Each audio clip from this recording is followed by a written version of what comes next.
Salut tout le monde, Matt de l'UTT. Vous allez voir une petite vidéo de bricolage sur une M4 PJ qui est une sous-marque de AEK. Donc je vais y installer un ASCU Gen 3+, qui est un MOSFET intégré à la gearbox, avec son bloc pop-up ASHU qui va permettre normalement, je dis bien normalement, de détecter les chargeurs vides. Vous verrez plus tard que ça marche pas forcément. Je vais y aussi installer un piston avec des dents métal, un ressort M100 qui normalement devrait me faire taper à 350 fps, ainsi que des engrenages SHS avec un ratio de 13:1.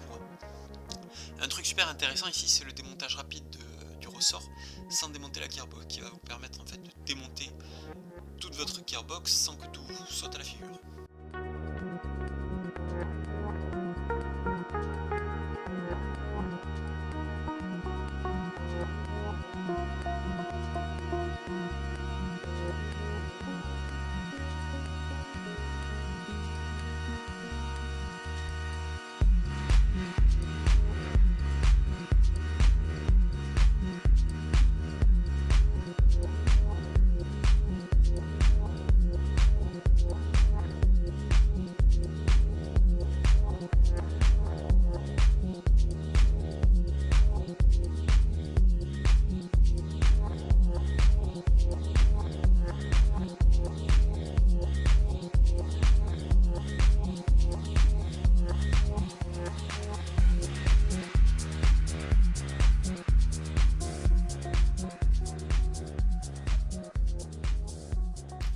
Après nettoyage complet de la gearbox, je m'attaque à la première étape qui est le remplacement du piston.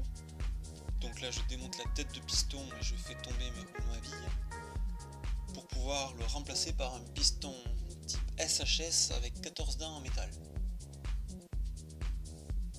Donc en remontant la tête de piston, je fais bien attention avec mon ressort de bien faire tourner les roulements à billes qui sont à l'intérieur et d'éviter d'éventuelles contraintes. Je fais un petit test d'étanchéité comme tout le monde fait. Et c'est parti pour la SCU.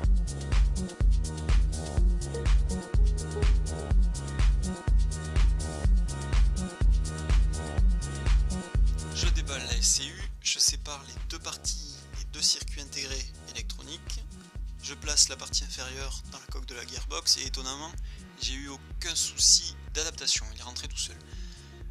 Je place mon cut-off lever, je check bien qu'il appuie sur l'interrupteur électronique, et ensuite je place ma partie supérieure, et là j'essaie de caser tous les fils où j'ai pas mal galéré.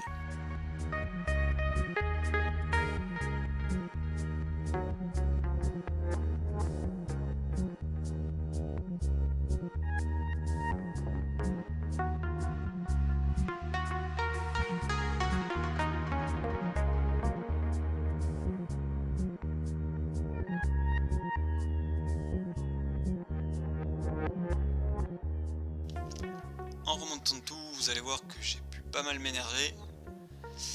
On met un petit peu de pâte thermique sur les deux transistors qui dépassent du MOSFET pour évacuer la chaleur. On referme le tout et on essaie avec une LiPo 7V4 en 30C. Et vous allez voir un peu la réactivité, je vous laisse écouter.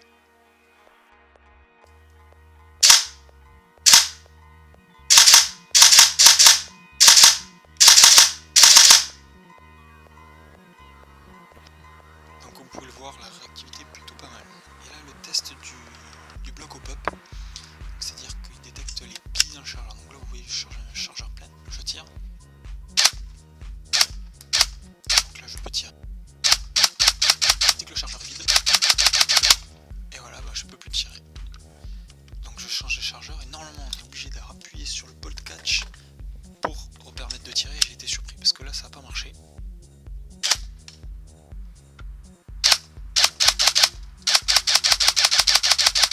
Merci à vous et salut les airsofters.